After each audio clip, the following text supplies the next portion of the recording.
সময় থাকতে নিজেকে পরিবর্তন করুন। যেদিন কেউ চাকরি হারিয়ে চোখের পানি মুছছে, সেদিনই কেউ চাকরিতে প্রমোশন পেয়ে দামি রেস্টুরেন্টে ট্রিট দিচ্ছে।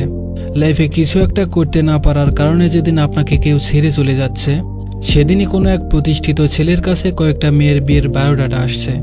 হাত পা গুটিয়ে বসে না থেকে সিরিয়াসলি এবার লাইফটাকে নিয়ে ভাবুন। আজীবন সময় দিয়েছেন নিম গাছের নিচে, আর এখন এসে বলেন জীবন এত তিতা কেন? দোষটা কার ছিল? ভাঙা সিন্ধুকে কেউ টাকা রাখে না, নষ্ট ঘরের কেউ যত্ন নেয় না। এই সিম্পল হিসাবটা কেন বোঝেন না?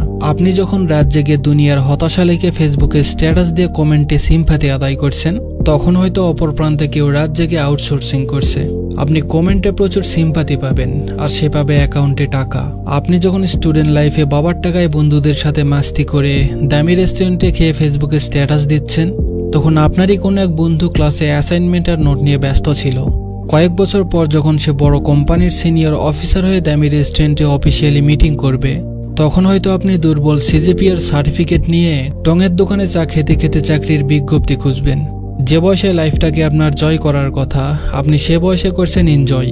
আপনার বন্ধু যখন বিসিএস ক্যাডার কিংবা ব্যাংক অফিসার হয়ে বিয়ের জন্য পাত্রী খুঁজছে, আপনি তখন টিকে থাকার জন্য সামান্য একটা চাকরি খুঁজছেন। কারণ আপনি যখন ক্লাস ফাঁকি দিয়ে ডেটিং করতেন, আপনার এই বন্ধুটি তখন ক্লাসে বসে নোট করত, আর আপনি তখন দিন শেষে হতাশ হয়ে বলবেন, শালার ভাগ্যটাই খারাপ। No brother, you are totally wrong. আপনার ভাগ্য আজ আপনাকে এখানে আনেনি, আপনি নিজেই আপনার ভাগ্যকে এত নিচে নিয়ে এসেছেন। বাড়ির পাশে ময়লা ফেলে তা থেকে কিভাবে ফুলের সুবাস আশা করেন? কাজ যা করছেন রেজাল্টও তাই পাবেন। সুতরাং সময় থাকতেই যেন আমরা সময়ের মূল্য বুঝি, কারণ প্রত্যেকটি মুহূর্তই জীবনে অনেক গুরুত্বপূর্ণ। ধন্যবাদ সবাইকে।